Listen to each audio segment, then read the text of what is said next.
Check 1, 2, 3. Let's see here. 1, 2, 3. This program has been brought to you. This program was brought to you by Cook Inlet Tribal Council Incorporated Youth Opportunity Program. Opportunities for Alaska Native Youth. Made possible by funding. Made possible by funding from.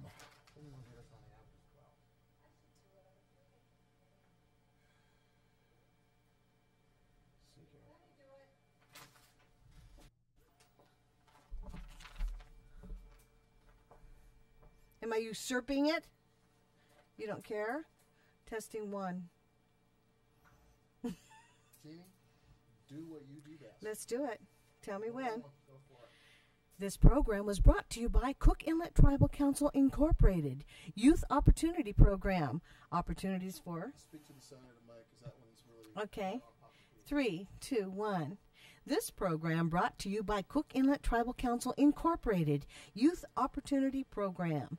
Opportunities for Alaska Native Youth made possible by funding from the U.S. Department of Labor, Workforce Investment Act, Youth Opportunity Movement, Youth Opportunity Program. One take, Jeannie.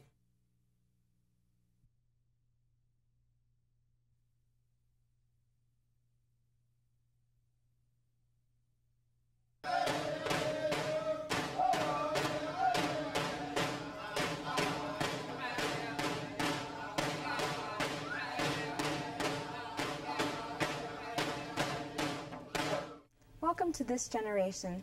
I'm Bethany Stanley. Come with us as we take you to St. Lawrence Island, to the village of Gambell, where you will meet the extraordinary people of this island and the challenges they face. You will see how the youth of Gambell are taking matters into their own hands to ensure a prosperous future in a land where it seems that time stands still.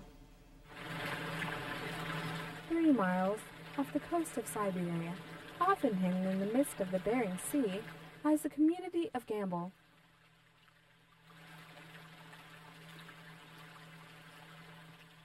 Located on the tip of St. Lawrence Island, Gambell remains virtually untouched by the perils of the 21st century. Blessed by the sea, the people of Gambell live off the land and waters they have come to know and honor, provided with bowhead whale, walrus, seal, and fish for hundreds of years. The people of St. Lawrence Island have been faced with a new dilemma. A lack of ice in the Bering Sea has forced hunters to travel 80 miles north in search of whale and walrus.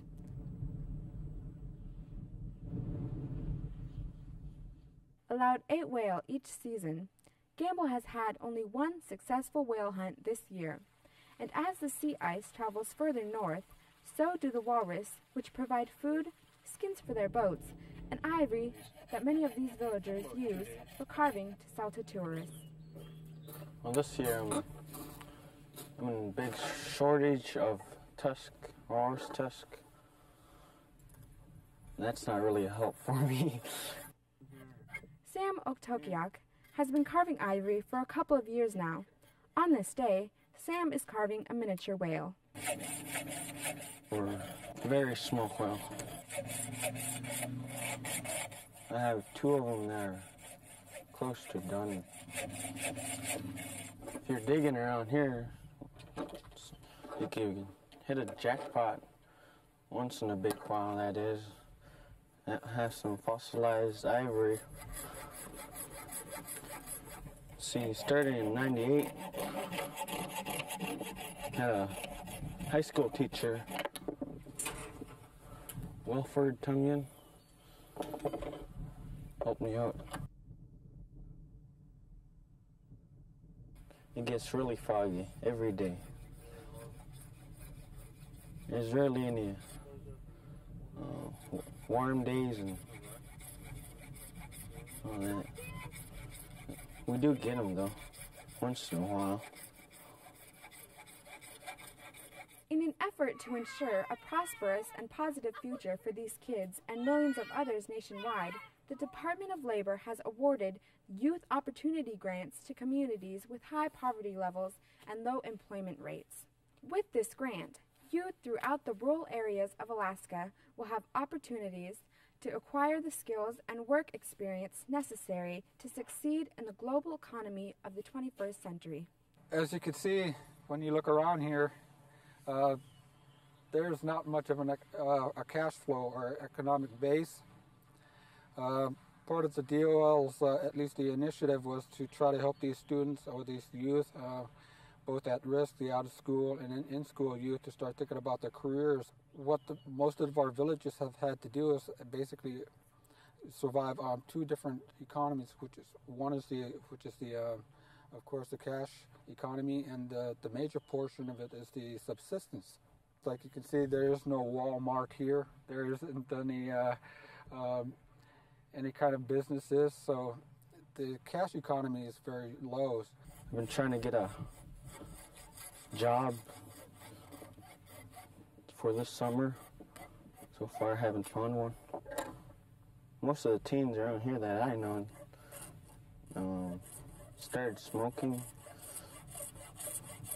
drinking, and all that. To tell you the truth, I was once really into that stuff, so I had nothing to do. I know most of them are probably dying from boredom, and that's very contagious.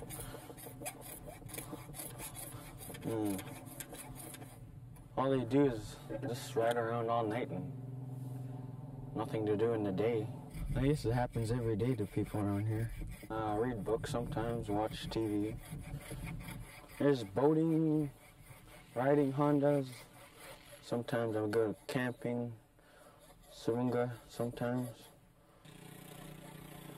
There's not like any big stores around here. Most of the houses around here are pretty old. I just wait for something to do, and it pops up, and I guess just go for it. Passing down of traditions and the desire to create are not the only reasons he carves ivory. For Sam, it's a way to pass time. When I have nothing to do, there's a lot of things I can do with carving.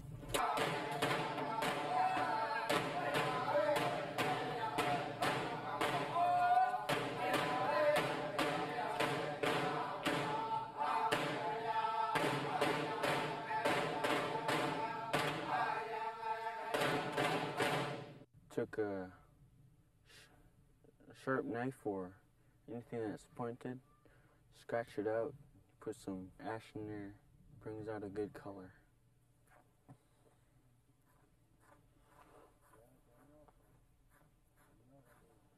First time, looks really nasty.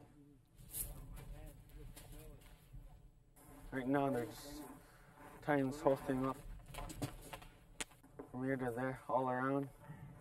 No, actually this part's gonna be spliced and cut in half, just like this one's almost done. It's drying off right now.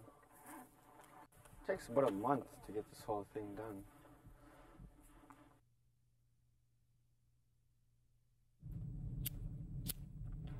Spraying some ends for him?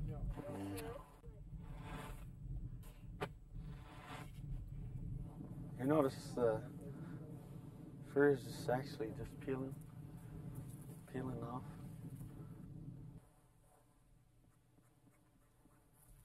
See those old covers over there? They're made out of this stuff right here. So what we do is we put the fresh skins in there, put them in a warm spot for a good while,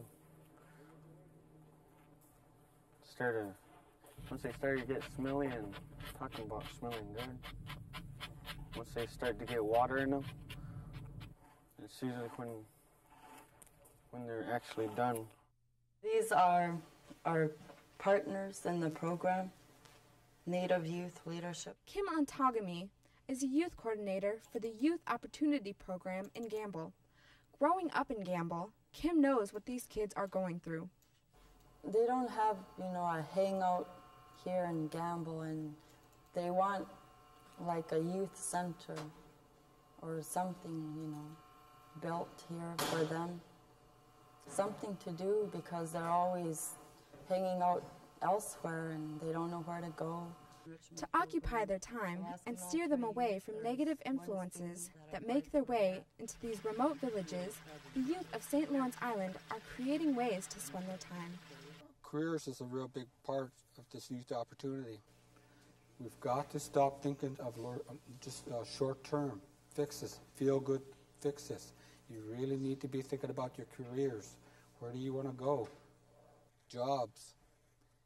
It's just not there here, at least in most of these villages. A lot of the jobs are already taken. And so what we're trying to do is at least try to help those youth to start really thinking about how they're going to be able to address this. This is where the youth councils come in. At least they can voice their concerns and hopefully try to partner with the rest of the community. It's going to take a lot of community partnership to make this work. We've got quite a few resources that can actually help us if whatever we need, right? Recently, the youth of Gambell and Savoonga, a neighboring community, got together to discuss some of the issues at hand. Now I'm gonna start talking about how does this play into everything, the kind of people that we are today. My role was to try to get the youth to come to that point where they take personal responsibility for their own lives and actually start dreaming, developing their own dreams, and then working towards that dream, whatever it might be. But I imagine you'd like to have a good job in carpentry, right? Good paying job, be able to buy your own ATV and possibly a boat and motor or something in a home. Sometimes boring, sometimes fun. I mean by fun is like everybody wanting to do this and we agree and we do something. Most of the time people don't agree. I don't know why. We're trying to get a youth center around here. Something closer to a rec center. A computer lab somewhere, or a computer building maybe. Yeah. That would be nice. More stuff at home, like rec centers, arcade games. Like more jobs and more places to hang out. We need a computer for the youth, for internet access. I need internet too. The community's getting bigger every year. Hopefully they'll get something like an AC around here or something. Tea nights and kids nights where they could have some fun instead of going out and be bored. With the youth council that we have now, I'm hoping that they'll become leaders for the community, to work in the organizations. I actually seen you making decisions. I actually seen running the corporations, the city, the IRAs. We've never had, a youth council like the one we have now. The youth council, they're going to be meeting with the city and all these other organizations, I guess, and voicing out, what they want to see and stuff like that. It's basically trying to get attention from the community, trying to get the community involved with the teens. We usually do the work together. We get together and plan. It's better working as a group, so it's better to work as a group than independently. We can get attention if we get together in a group, which we're basically, it's what we're doing.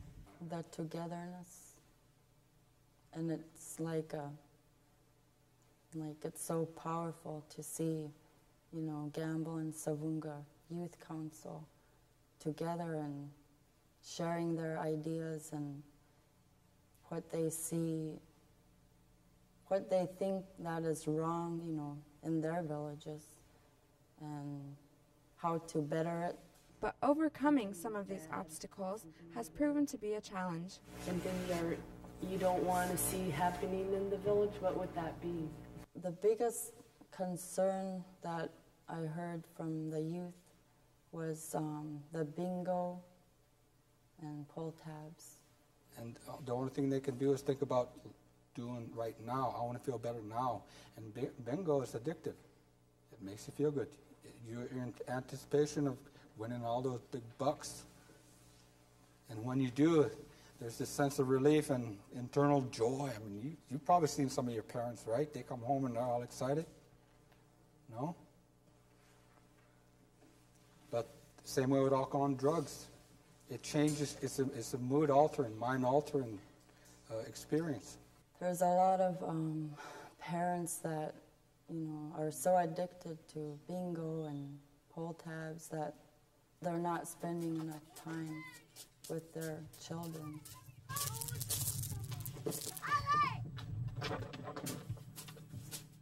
There seems to be a sense of hopelessness among a lot of our youth, helplessness, powerlessness.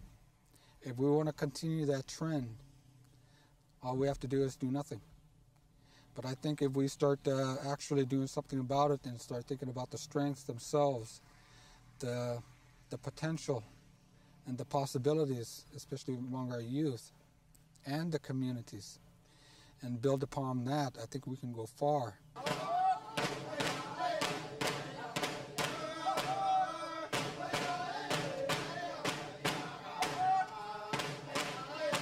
I know for a fact that the youth,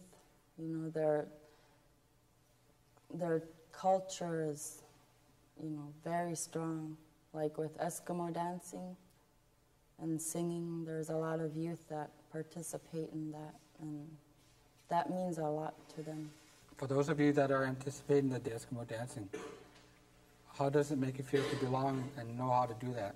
Makes you feel good, doesn't it? The drumming, the dancing, the togetherness, the songs. Our drumming is very unique in this world. For those of you that can actually go out and do the dance and understand even the song behind it. See, there's a spiritual thing behind it that has strength.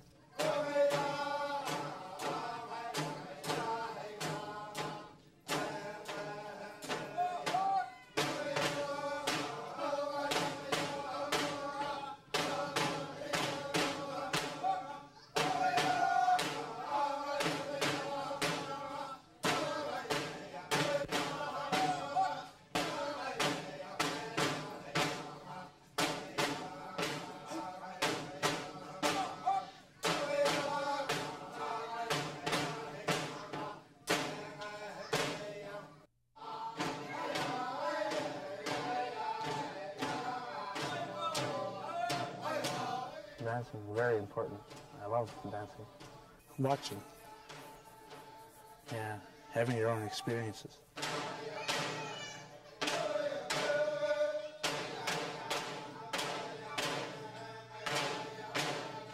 If we don't have it, we won't learn anything. I'm going to be a drummer. Yeah. And a dancer. We've got our native dancing. We've got a lot of our arts and crafts. Now, all we have to do is to start trying to develop some ways of actually getting it to the market. We have to start thinking about, what other kind of opportunities, job opportunities can we create at the local level? We're not going to be developing jobs and fixing airports forever. We have to go beyond. And that's exactly what these kids are doing. Thanks to the Youth Opportunity Program, these youth are planning for their futures and the future of their villages. After I get out of high school, I'll get to National Guard. Then after all that, I'll go to college. After high school, I was thinking about going to Job Corps to get some credit, computer technology,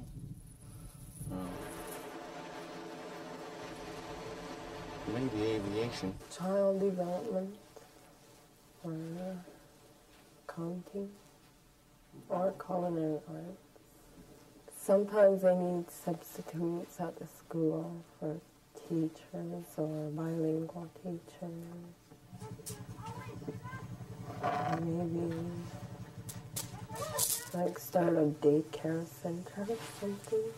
I love to work with children. There's a lot of young adults that have been applying for Job Corps in the program.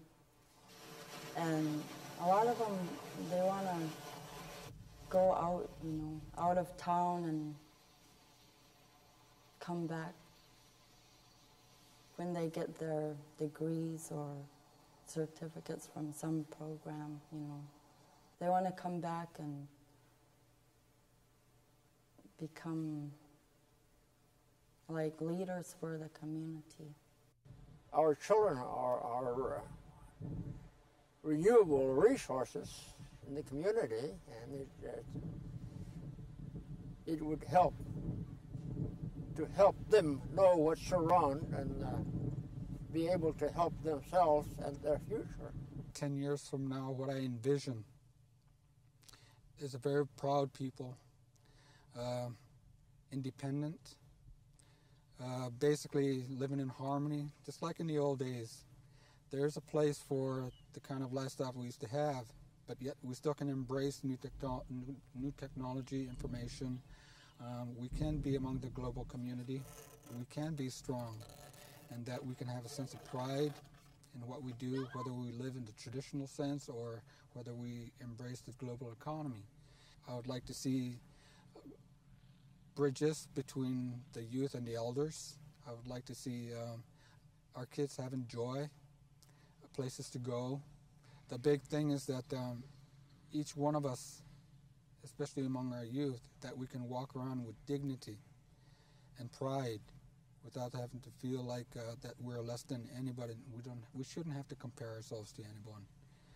And the same sense of pride that we had in the old days, the same sense of community, the same sense of family.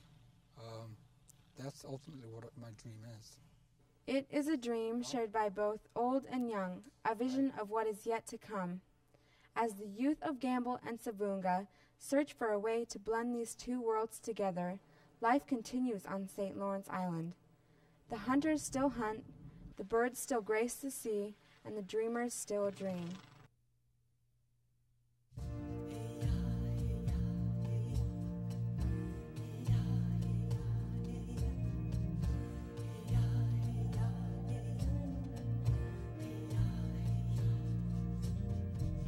Where was my grandmother? Did you ever let her know that you had a brown-skinned daughter? You chose to let her go. Did she drown in dirty water? Was she broken by the snow? When the Jesus people caught her